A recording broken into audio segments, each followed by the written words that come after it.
Hello, everyone, and I welcome you to Zeeshan On Air Unedited, and we're also going live with the multiple social media platforms and on YouTube.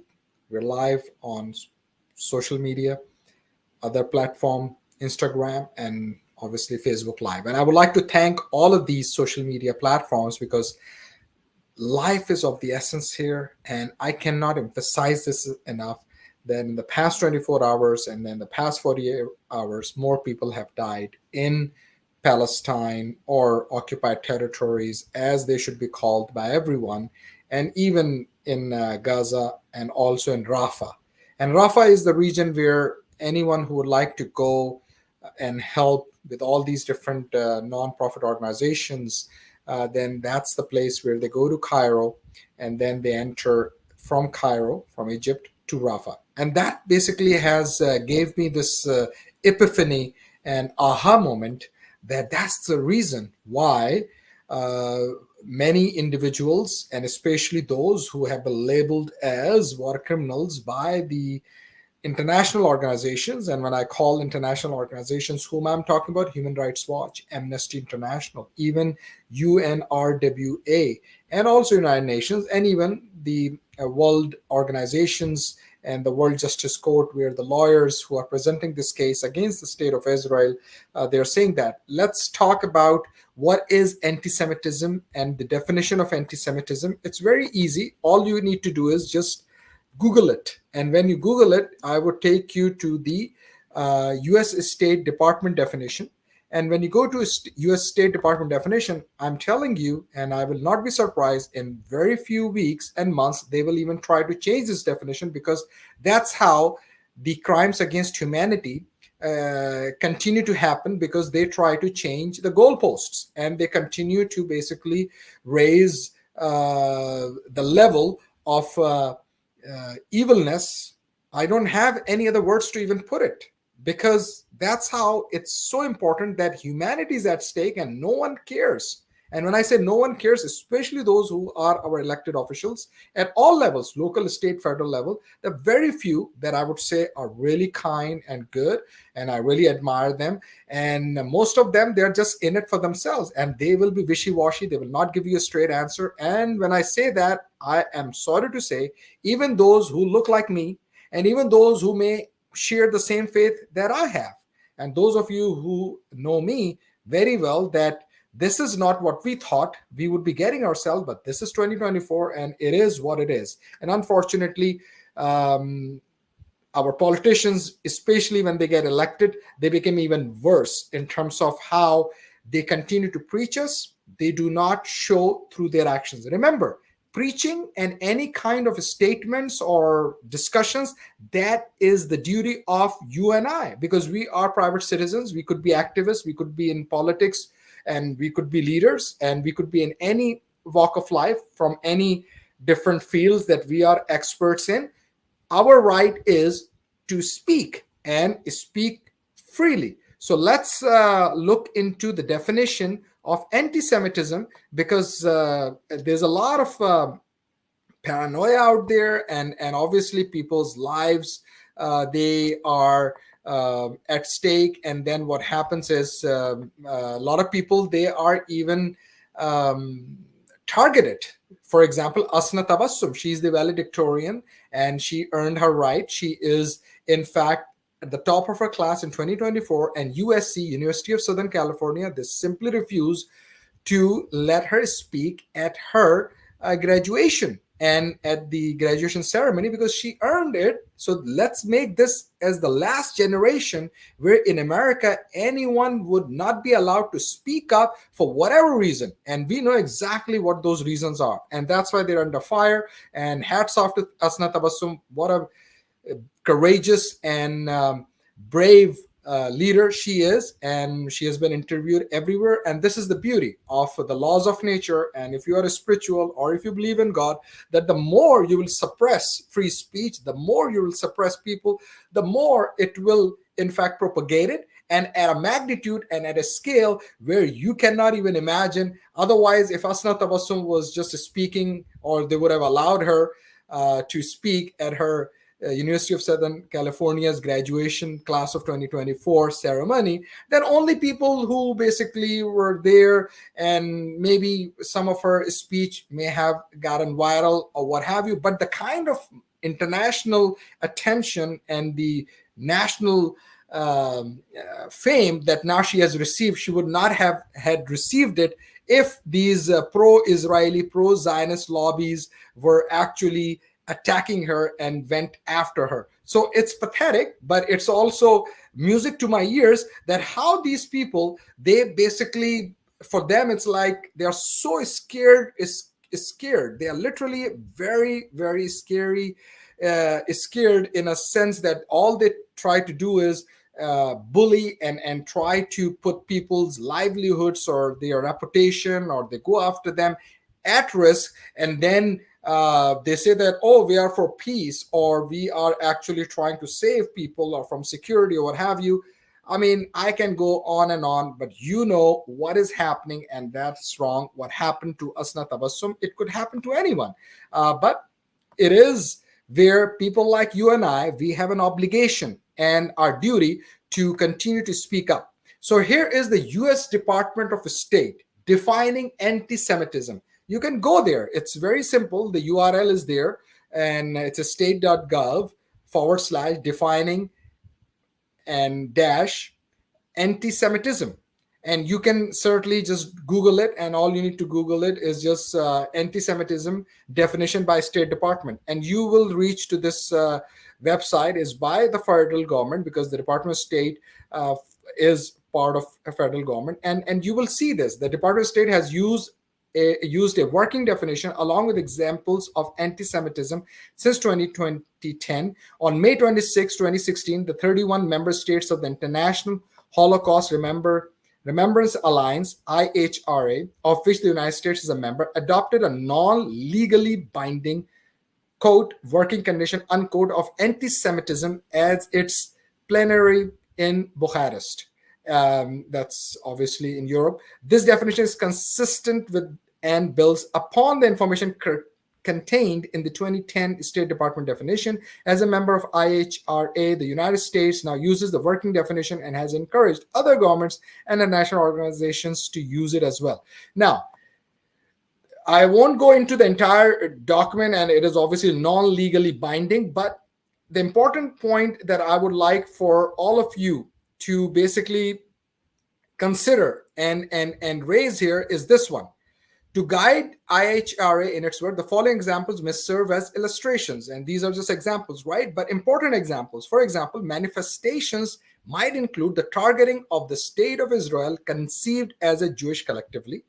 However, now, this is a very important point. That's why a lot of people and many of our elected officials, even at the local, state, federal level, they literally do not educate themselves even on this definition. And it's our job, our responsibility to engage and educate each other. So criticism, here is the punchline. Criticism of Israel, similar to that leveled against any other country, cannot be regarded as anti-Semitic. Let me repeat that. And I'm saying this with absolute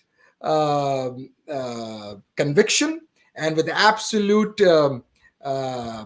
fact checking, and with a lot of I would say historically and what have you. This is misinformation, disinformation, propaganda, and all the nonsense that we are seeing in 2024 is happening right in front of our eyes. Even some educated people from prestigious institutions, what have you, but they do not recognize, understand that if they just do a little bit research and understand history, or at least go back and read history and not get this propagandist ideologic mindset, then it would be very easy for us to, in fact, put this entire crimes against humanity to rest, to put enough pressure on any state, including this state, which is criticism of Israel similar to that level against any other country, cannot be regarded as anti-Semitic.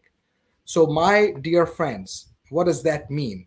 That means that states actually do not have a right to exist. Let me repeat that.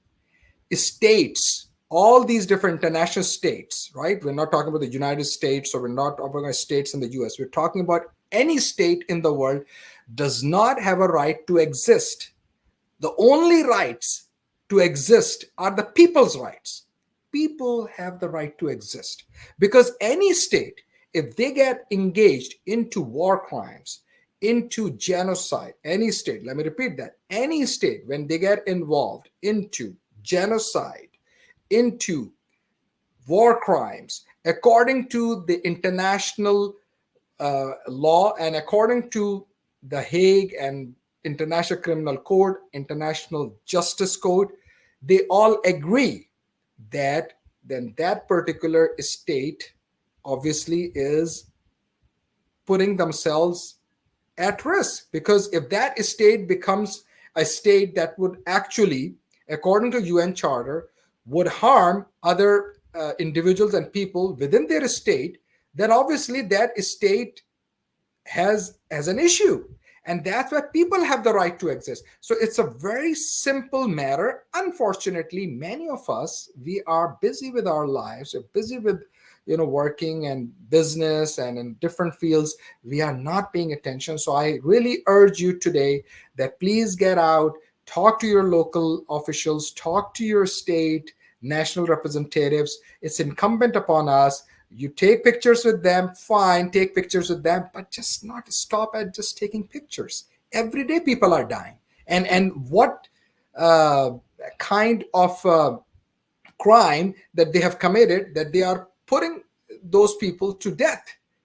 And that's basically what's going on in that part of the region. And don't think that, oh, it's in that part of the region, so we do not have any obligation. We have absolute obligation, because injustice anywhere is a threat to justice everywhere. And anyone who is saying, oh, we got to focus on other things, we got to focus on this and that, or local elections, I tell them very humbly, I'm sorry, your priorities are wrong. Your priorities are wrong, because our children, thank God, are not dying. You and I, our relatives or our families are not dying. But talk to those Americans whose families have been subjugated to humiliation, and many of them have lost their family members and their extended families or their cousins or relatives, and we know them, and you know them as well if you just get out there and meet more people. So I obviously meet hundreds and thousands of people. Even I'm not campaigning right now for any office, but obviously I'm a person who has a public profile, and I say this with utmost humility. And I was actually at another event earlier today where in fact I talked to some people who were at the ground level, who actually were there, where these people were actually just losing the light here. So I just want to make sure that turn it on. So they were actually helping Palestinians and people who are injured in Gaza, and I will talk to them as well very soon. But what I wanted you to be aware of, that this lady, she basically was um, at the ground level, right there, and saw in terms of the ground reality in Gaza, and hats off to her. And I will definitely invite her to our social media broadcast as well, live streaming. She is traveling back to Canada. Her name is Dr. Fawzia Alvi. And Dr. Fawzia Alvi, I tell you, she's doing great work. And Humanity Oxlium, that's the name of the organization. And they have very less, in fact, negligible, almost zero overhead. And she basically is also somebody who has been to Gaza many times, and the kind of stories that I've just heard firsthand in terms of a doctor, and who has visited with other doctors as well for the past several months. Horrible, terrible. I just cannot say this and emphasize this enough, that is just mind boggling in terms of what's happening, and how the entire situation with regards to this humanitarian crisis has unfolded in front of our eyes. And one thing that I tell you in terms of call to action, that according to this slide and what they shared, was 33,091 Palestinians are dead, 70% of women and children. And I tell you, uh, Defense Secretary Lloyd Austin, he also is on record in one of the testimonies said 25,000 women and children are dead. So all this number, that 14,000, half, no, it's not half. So very sad state of affairs. 224 relief workers are dead, and we only heard about those seven World Kitchen, World Central Kitchens aid workers, their vehicle, and some of the doctors that Dr. Fauzi Alvi worked with, their vehicle, in fact, their doctors who were going, their vehicle was only few feet away and maybe a mile or two away from that strike that happened. It was just not one strike, two, three strikes. So it's all there, all factual information. So over 70,000 people are injured. So that's another important point to remember. And over 10,000 are still missing in rubble. Horrendous facts and figures, as you can see here. And there are food shortages. 1,000 children are orphaned. Medicine and treatment shortages, and then all this continues with no end in sight. Situation keeps getting complex and really, really worse every minute, every hour, every day. So people who have the audacity to say to anyone at this time, oh, we got to focus on other issues, we got to focus on local elections, we got to focus on this and that, I tell you very humbly that you are actually delusional. There's no other way to even say this. You are actually delusional because you are not understanding the gravity of the situation. What are you going to achieve with a local position without multitasking, without understanding what's at stake? And I'm hearing this from our own. When I say from our own, from people who belong to the same faith. I'm sorry to say we have lost our ways. And I do not have any kind of sympathy or any kind of excuse or benefit for the doubt to give it to such kind of people who are actually trying to shut out those voices, who are raising a voice and trying to raise awareness because humanity is at stake. And this is about humanity. If that doesn't motivate you, then I don't know what else can motivate you in life. And I tell you straight up that if you do not have an inch of empathy or any kind of compassion in you, then I think everything else doesn't matter, because then your priorities are for something else. It's probably for personal glory.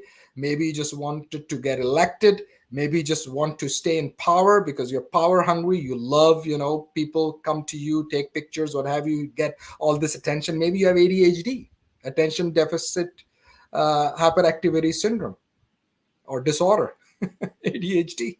I tell you this. And a lot of people who are actually in public life, including myself, if we don't keep ourselves grounded and keep our feet on the ground and maybe head in the sky, but humbly, then yes, you will get ADHD, because what human doesn't want and crave that attention? Even children crave that attention, but attention in the right place. So I tell you, I think many of our politicians, they suffer with ADHD, hyper, disorder, which is attention deficit, hyperactivity disorder. It's real, and that's why their priorities are wrong, and that's why they lecture us and they tell us that, oh, they're doing this and that. Any elected official, I tell you, and I'm telling you with experience, the only way an elected official can show what he or she is doing is through their actions, how they have voted and what have they done for their constituents and people and for humanity. So this is where I'm having some technical issue here, but that's okay. I'll try to fix this while my camera light, one of the camera light goes off. But I just wanted to share this information firsthand. Now, one more thing that I would also like to point out: what happened this week is also uh, terrible, because now this week the Israeli government or the state of Israel counterattacked for the attack that Iran did, for the attack that Israel did on their embassy.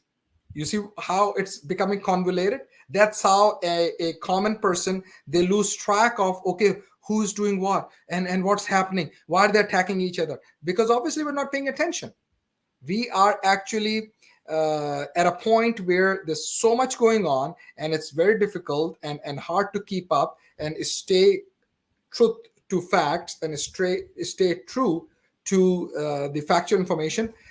So now the original attack that happened on April 1st by the state of Israel on the Iranian embassy in Damascus in Syria, which was against international law. They attacked their embassy. 7 of their commanders from IRGC, which is the Iranian Revolutionary Guard Corps, and one of them was a top general. And then what happened was that Iran said that we're going to retaliate. They waited for the international hue cry or public cry, which I don't know why they were waiting, because obviously they got to cover their ground as well, and they wanted to stay whatever they need to do. And I'm saying this because obviously that's what Iran basically did, and I'm only talking about based on their actions. I don't care about in terms of how they govern, what have you. I care in terms of humanity, because their record is also not that great, but it's a theocracy and it's an autocratic government.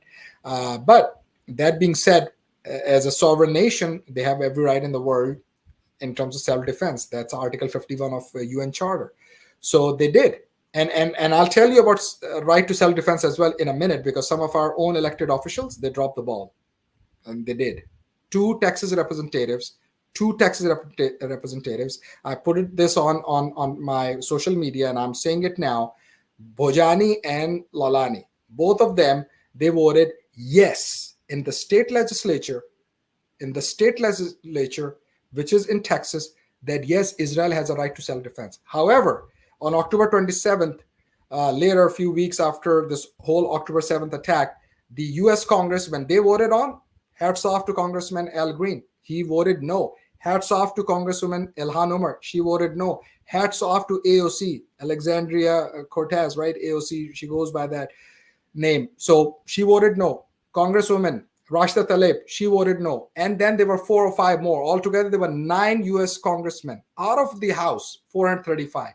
So yes, the numbers are always going to be little, but these were the superheroes, I would call them, because they voted no. However, in our own Texas representative legislature, newsflash, and I also found out later, otherwise I would not even have taken a single shot, single picture with any of these individuals who have voted yes for Israel right to self-defense. Shame on them.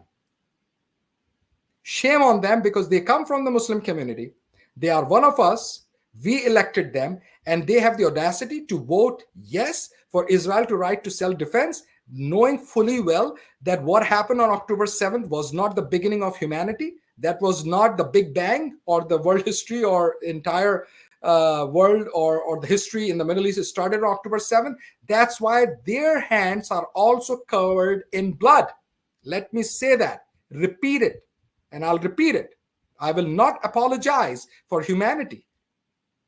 Their hands, Bhojani and Lalani, listen to me, both of you are elected Texas representatives, officials. Shame on both of you, because both of you have voted yes for the right to self-defense for Israel. And then whatever Israel did afterward, don't say that, oh, we didn't know. It's in the UN Charter, Article 51, and they will come up with all the excuses in the world. But shame on them, because they are the first elected Texas representatives. And if our own do not know the history, and they do not recognize and understand the conflict in the Middle East, and they're voting yes, then they are part of Zionism. They are also Zionists. There you go. I said it. So, ladies and gentlemen, that's what's happening right here in our state of Texas.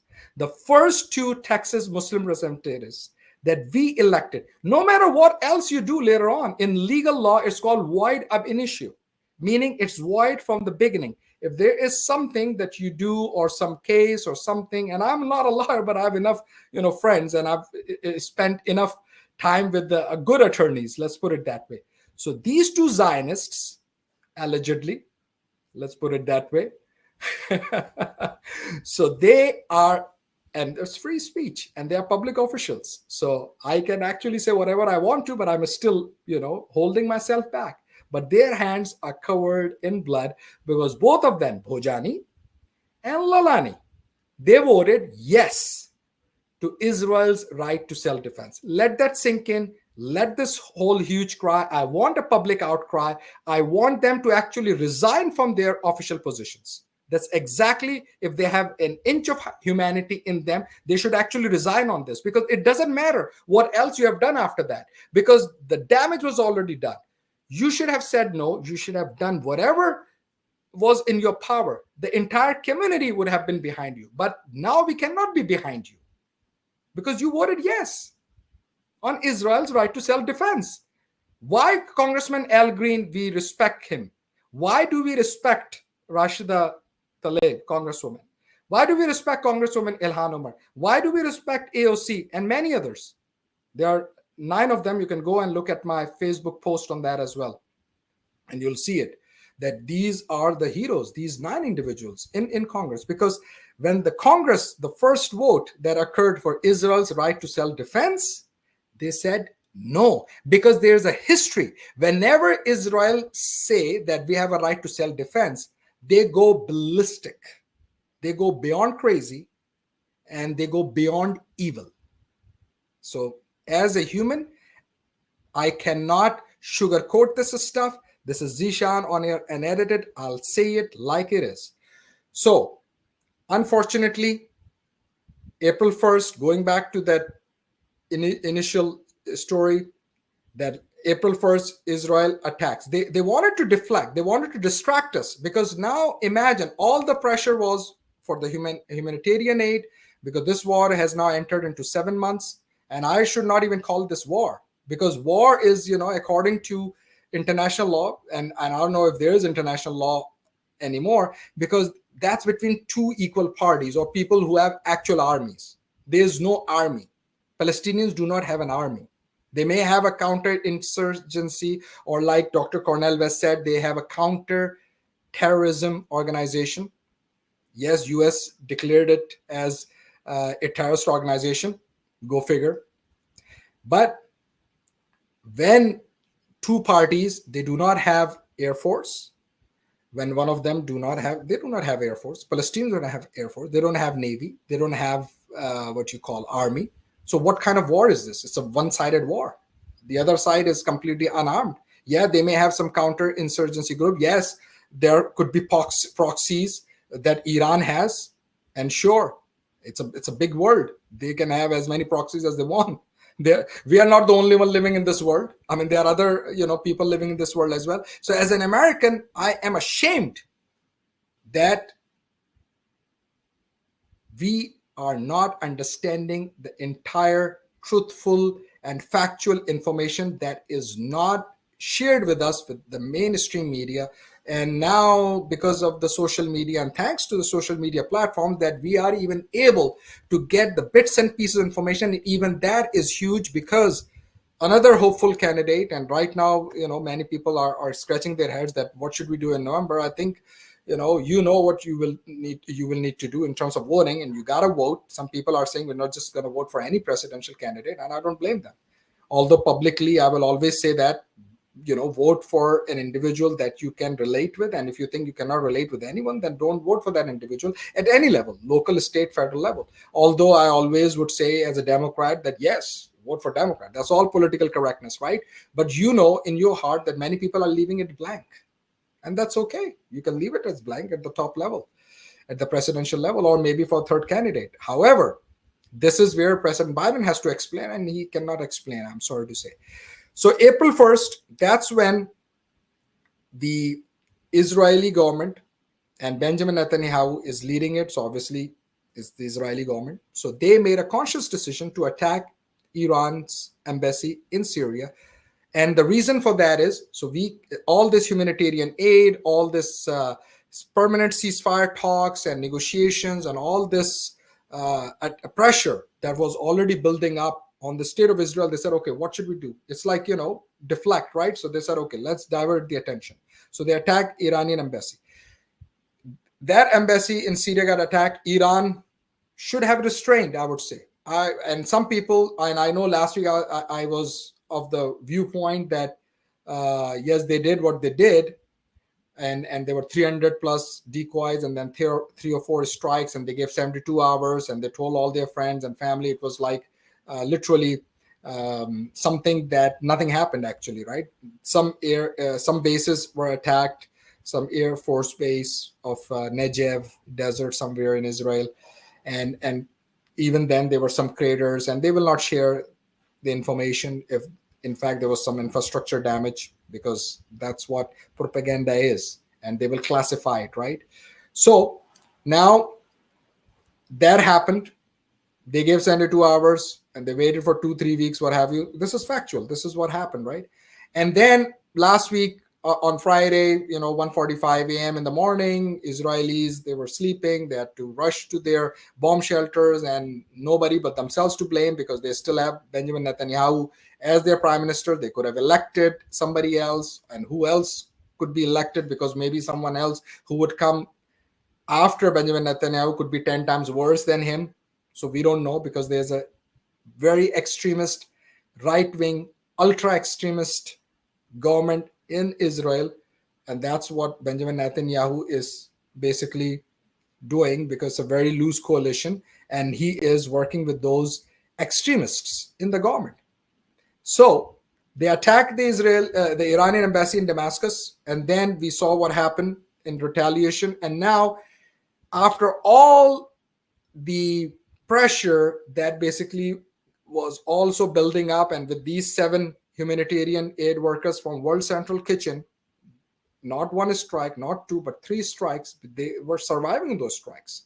And then Israel and their spokesman said, oh, and they said sorry. And then they also said, one of them even tweeted or put it on X platform, a government official, look what Hamas made me do, that I had to even issue an apology. Yes, that's how they are.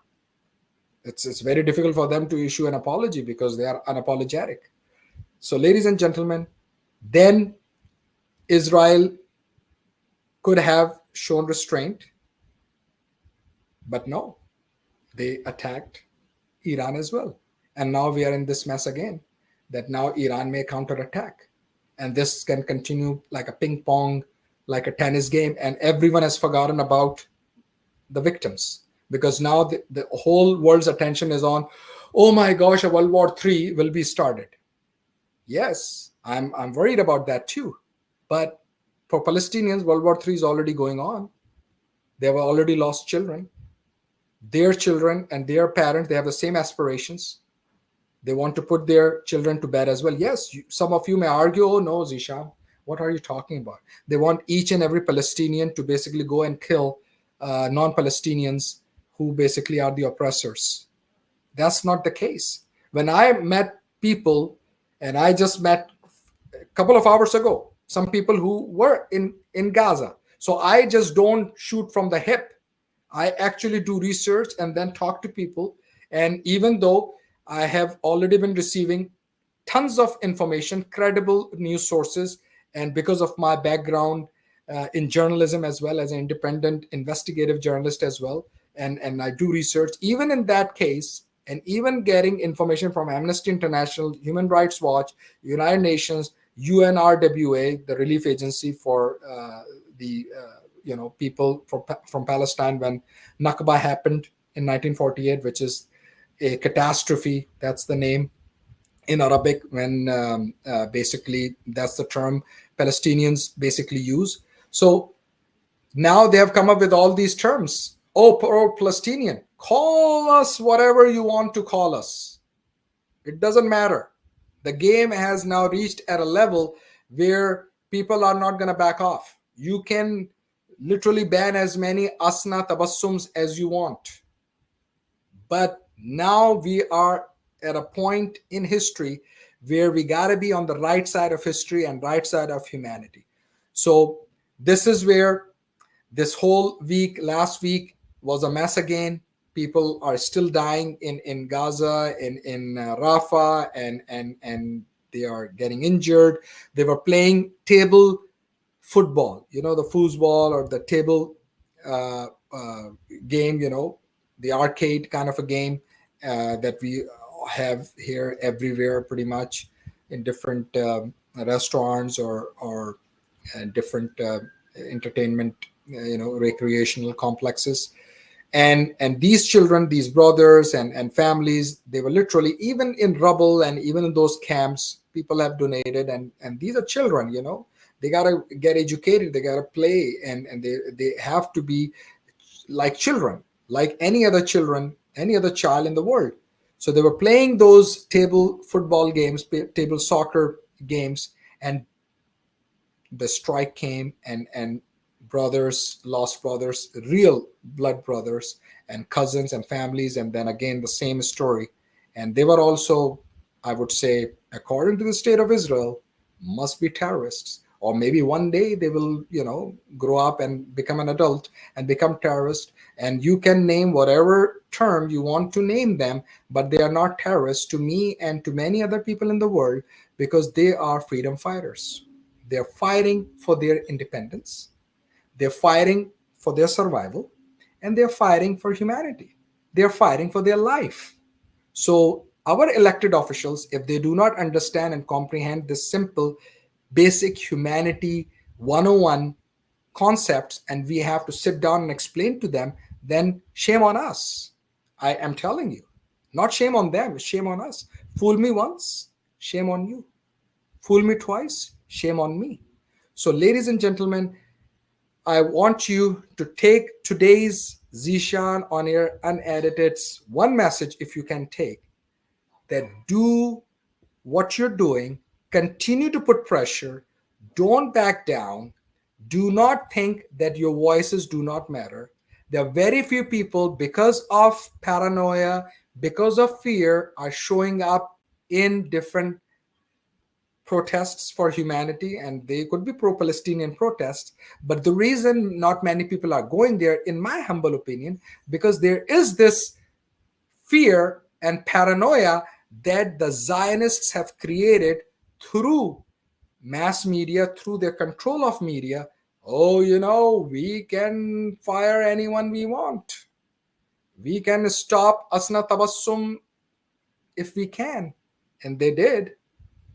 And then what happened to Asna Tabassum? She's still smiling. She's still appearing on all the same international media, or those channels that are also have the influence, because that's how politics is. Because the same, those mass media or channels say, okay, yeah, you want us not to interview her again? Okay, well, you scratch my back, I scratch yours. Next time we won't interview her. Or the other side of it was, or is, that it draws a lot of people. People want to hear, and it draws a lot of views, and also get more viewership, or likes, or views, what have you, because the same mainstream or traditional media are also on social media, so they want to generate that revenue. So it's a whole cycle of nonsense, that I would say, because at the end of the day, what's at stake? Humanity. And what are we losing? We are losing that objective journalism, and the duty to public, and that common good, and in the best interest of public and people. And those who are courageous and brave, and they continue to raise voices, hats off to them. So please, I urge you, strongly urge you, reach out to your elected officials. Two names that I've dropped today, Bojani and Lalani. Go after them. Absolutely. It's fair game, because they dropped the ball. They voted yes in the right for self-defense for Israel after the first vote that happened in the state of Texas. And they can preach as much as they want to preach. They can go to any masjid as they want, but shame on them, because that's exactly what they did. And they can go to any religious or spiritual or any kind of organization, but they did vote yes, for the right to self defense for the state of Israel, and that's why their hands are covered in blood. Because when you vote yes, then you did vote for those children that are dead. You did vote for all those 75,000 plus. Now it's 80,000 injured who have had their legs amputated. I've seen some terrible and horrible pictures. It's very difficult to even do this live streaming session today, but I made sure that I would collect myself, still keep my emotions in check because I'm human, but you have no idea that how much anger and how much filth that I have for these type of individuals. No matter what they do, they have lost all respect that I have had for Bhojani and Lalani. And I say this with humility because we elected them, we voted for them, and they voted yes in the right to self defense. After that, if you literally go and stand every day for 24 hours, and may God forgive you, you cannot bring those 35,000 or right now 33,000 plus people back. You cannot bring their, those women who have been widowed, those entire families, they are no longer here. Those children, those cousins, those I would say anyone, because that's why either you got elected to just elect it for the heck of it, or because we were just trying to make some history. Oh, we got the first Muslim, we got the first such and such, we got the first such and such. We use that, right? Unfortunately. But if you're not doing the right thing, then why does it matter? It doesn't matter because you dropped the ball, and there are many others as well. So my dear Americans, my dear fellow compatriots, my dear fellow humanity lovers, we cannot let anyone lecture us on humanity. It's our duty, it's our responsibility. We live in one of the most privileged country in the world. We have all the rights in the world. Don't let anyone bully you. Don't let anyone deceive you. And don't let anyone to take advantage of you or through your vote by emotionally charging you. Because remember, we have a duty and we have a responsibility. Thank God, we are grateful that we have not lost any of our loved ones. But talk to your fellow Americans, and they are right here. I am broadcasting and doing this live here from Houston, or I would say, from Fort Bend County. But you will find these Americans who have lost their loved ones in this mess. And that's why it's not difficult to find them. They are here. They will show you their pictures.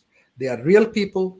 I don't know how they are breathing day in and day out. I don't know how they wake up every day, but it's their faith, it's their determination, and God has given them that strength to go on day in, day out.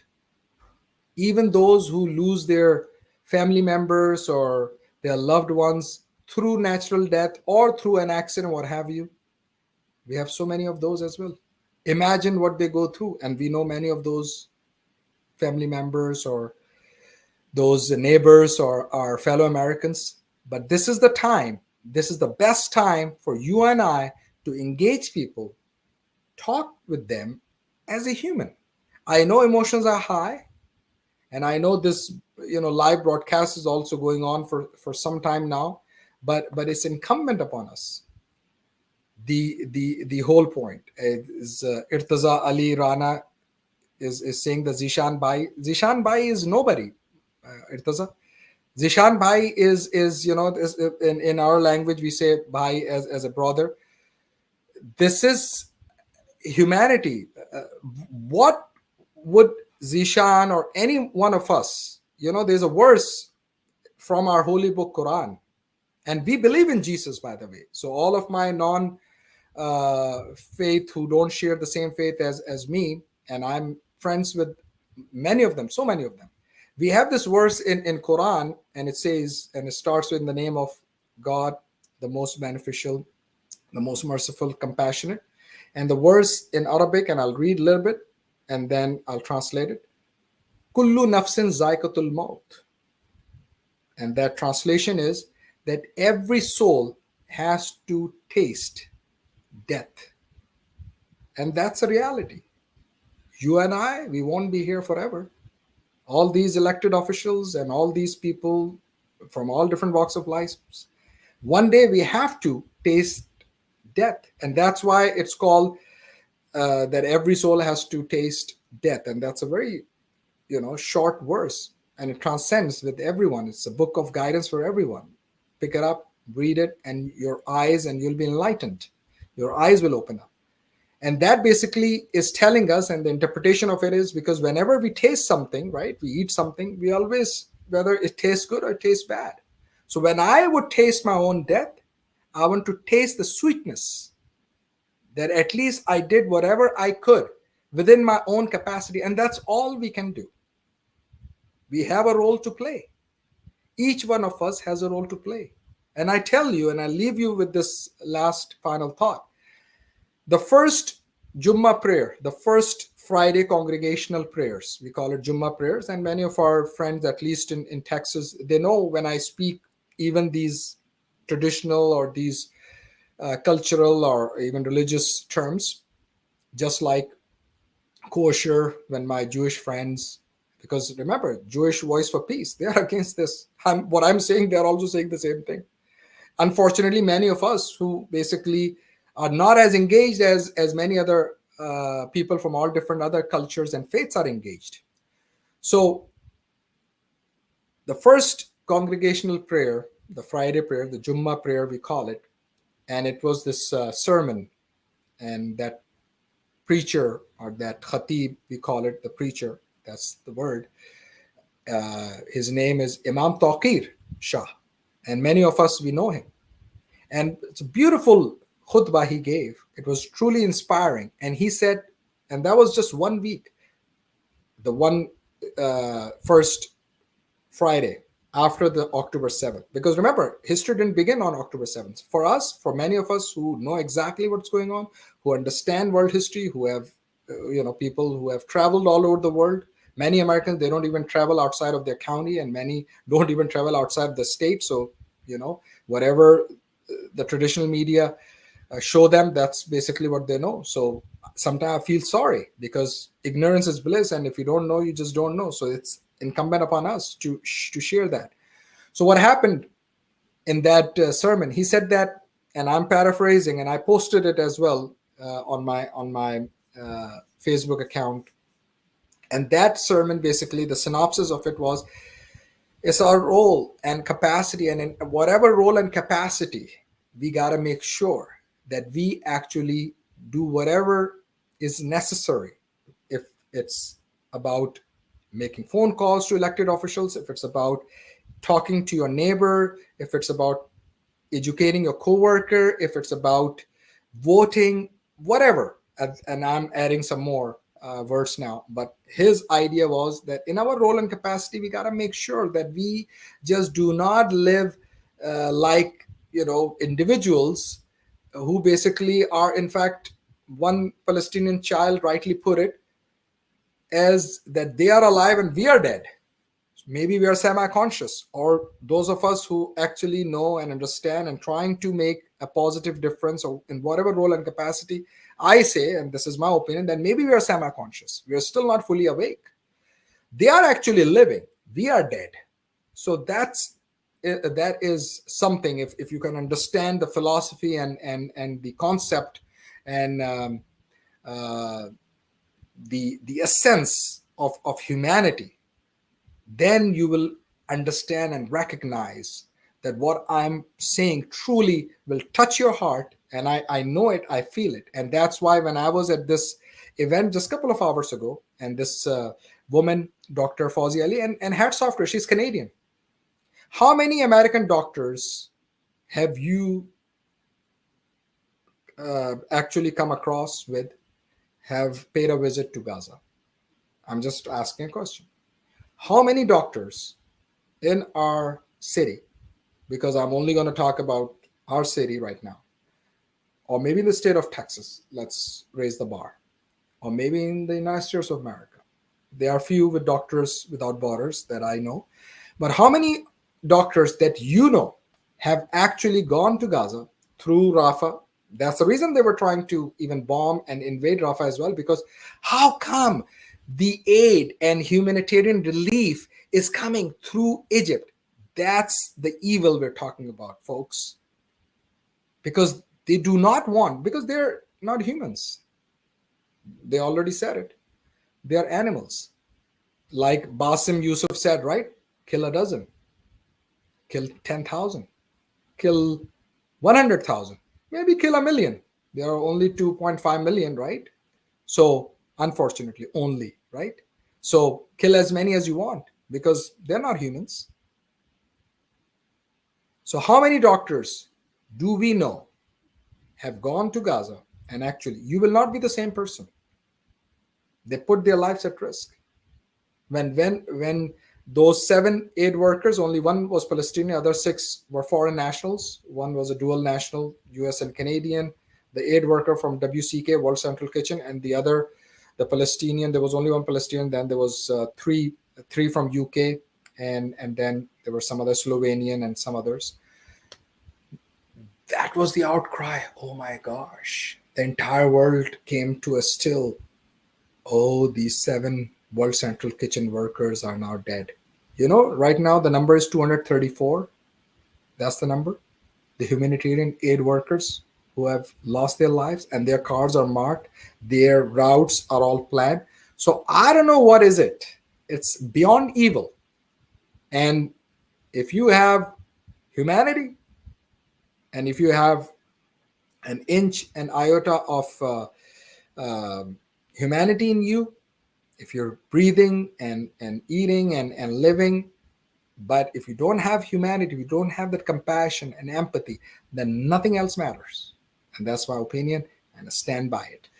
So I will end today's live broadcast. Please continue to raise awareness, do whatever is necessary to make sure that what did I do today? What did I do today to help in the cause of humanity?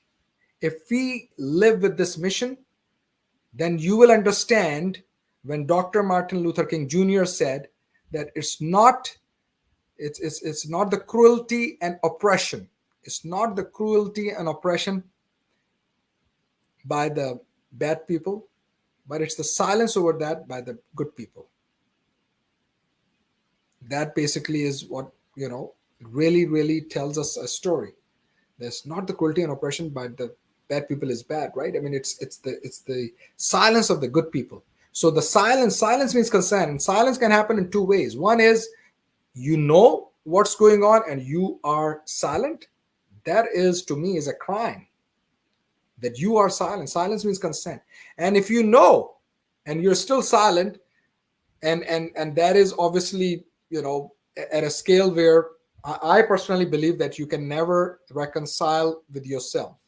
And you can talk to any psychologist, you will never find inner peace.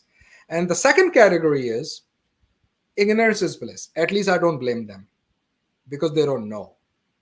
And ignorance is bliss. And that's why you will see all this cover up and politicians and elected officials, and they will try to make sure that somehow they will, even if they issue any statement or say things, they will try to sugarcoat it or try to conceal as much as possible because they want to keep everyone in bliss.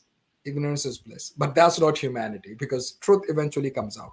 So with that, I will sign off, and please keep in your prayers, and thank you for watching today's live broadcast. And if anyone makes any shorts or takes anything out of context, obviously that's on you, but this will always be there in our social media platforms on Facebook Live, YouTube Live, and Instagram Live. I thank you for watching this live broadcast.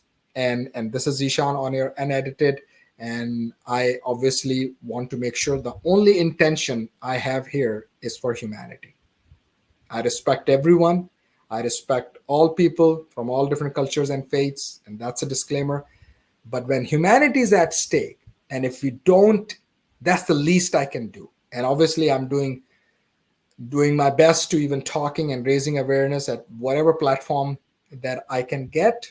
But I cannot do this alone. So it's all incumbent upon all of us. Do whatever you can do, and please continue to help each other, and let's tell these elected officials and all these politicians or aspiring politicians, we don't want to hear lectures from you. When I was running my campaign, I was not lecturing anyone. Even things where what I saw and should have been lectured, I was silent, because I wanted people to recognize and understand and do research on their own. And that's why it's important, and it's really important for all of us to continue to educate and continue to raise that awareness and continue to do what's best for humanity. When we keep that goal and that mission, everything else becomes very peaceful. You can look straight into the eye of the storm, or you can see a tornado coming your way. Your resolve will be unshakable. You will continue to remain steadfast in any kind of turmoil, or even when there are, God forbid, any kind of natural disasters, because you know that humanity is what binds us together. And if we are going to not stand up for humanity, then nothing else matters. So thank you so much, and may God bless you, and may God bless America. And I hope that we hear some good news. But right now, there's no end to suffering and no end in sight for those who are suffering in all parts of the world, especially in the Middle East, in Gaza, in Rafah, and those regions. Thank you.